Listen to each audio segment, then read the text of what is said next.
Всем привет, меня зовут Анастасия, и это канал о жизни в Турции. Кто не в курсе, кто не видел предыдущее видео, обязательно посмотрите, в описании оставлю ссылочку. Мы, в общем, жили в провинции, сейчас переехали в деревню. Это наша пшеница, из которой мы будем делать муку, а потом кушать хлебушек свой на закваске. В этом году я надеюсь, что я вам еще сниму, как мы подготавливаем эту пшеницу. Это у нас салча турецкая томатная паста. Так вот она сушится на солнышке. Если вам интересно, как ее делают, пишите мне в комментариях, я тоже для вас запишу видео. Это инжир мы собрали, тоже сушим. И это баклажаны и перчик. А кто не смотрел, в описании под видео оставлю ссылочку. Посмотрите, как сушатся баклажаны и перчики. А это мой самый гвоздь программы. Кто не знает, я из Средней Азии. И у нас сушеные дыни очень популярны, и они очень вкусные. И в этом году я тоже их решила посушить. Если вам интересно, тоже пишите в комментариях. А это у нас дети в телефоне сидят, играют. Вот что значит дети нового поколения. Они не знают, чем заняться. Забрала у них телефон, они полчаса сидели, не знали, чем заняться. И я уж пожалела, думаю, хрен с вами, берите свой телефон. И вот так вот они не знают, чем заниматься. Мне подруга из Сакарии привезла фундук. А та сторона Турции славится своим фундуком. Он очень-очень свежий и очень вкусный. Моя дочка решила сегодня его поколоть. Хочу сделать молочный десерт. Меня подписчики часто спрашивают, не скучно ли жить в деревне. Отвечаю, что в нашей деревне абсолютно не скучно. У нас каждый раз какие-то посиделки, какие-то мероприятия. И сегодня в честь праздника нам тоже устроили здесь вот такой пир со сладостями. В нашей деревне Мухтар, это местный управляющий, женщина, что в Турции не часто встретишь.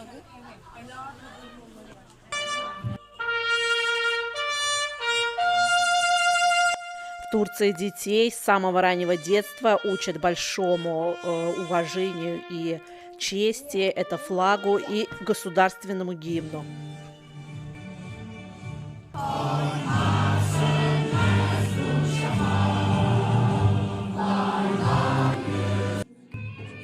А это наша местная звезда народных танцев. На каждый праздник его везде приглашают.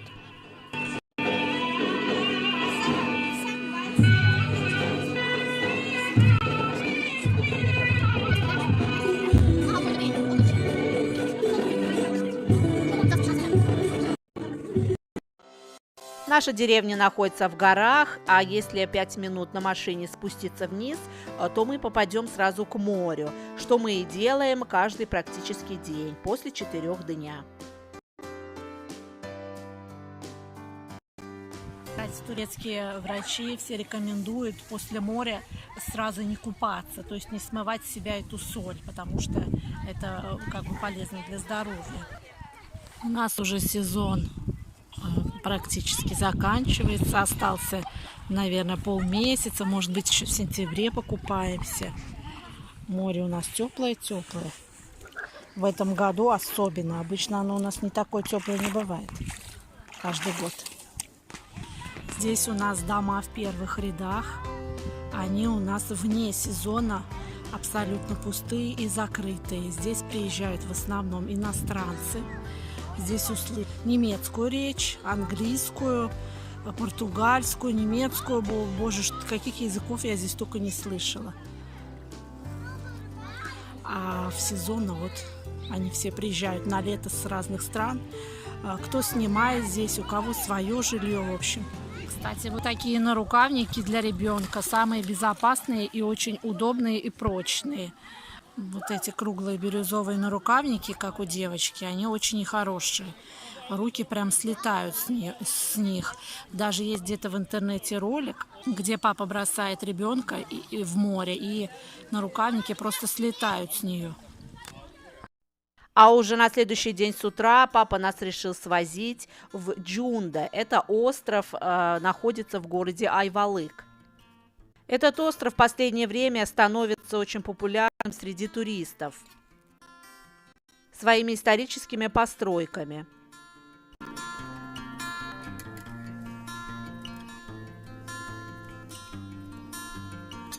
Это знаменитая ветровая мельница, которая находится высоко в горах, где находится музей Коч в старинной греческой церкви.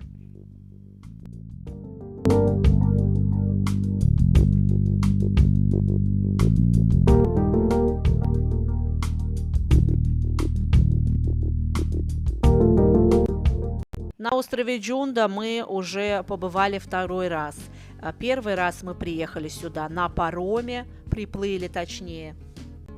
Это было очень интересное, очень увлекательное путешествие с потрясающе красивым видом вокруг.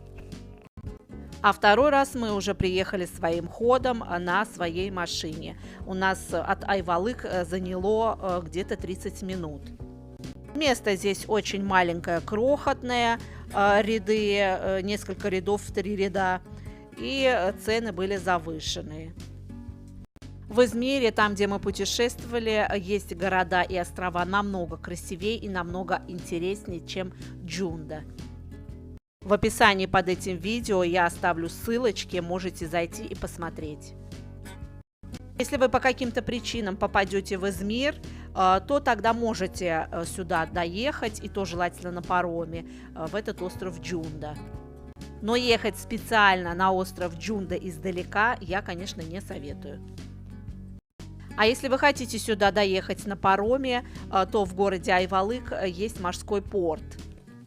Там вы можете заказать себе тур на месте до острова Джунда. Поездка очень увлекательная. Вблизи от острова капитан останавливает, где вы можете поплавать и насладиться потрясающе диким островом.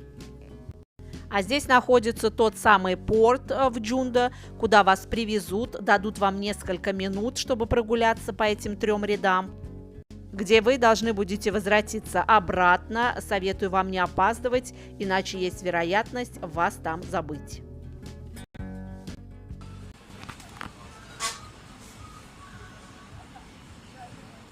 Вкусные мамины манты. Да. И лимонад, да? Мама выжила, вам сделала с сахаром. Да.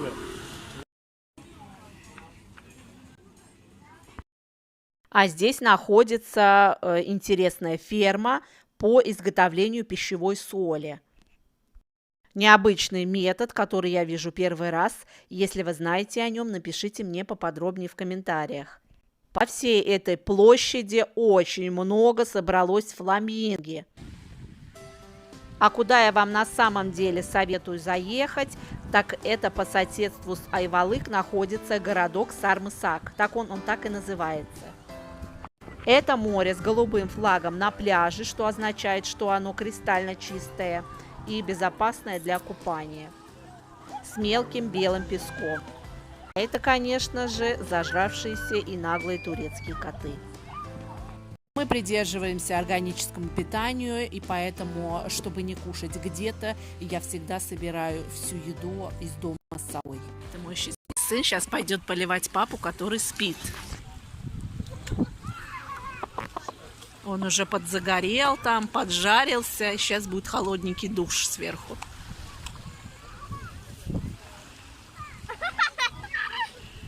Он до этого уже искупался, подскочил, разорался. Сейчас уже готов.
Также здесь находится большой развлекательный парк для детей, где цены очень даже доступные.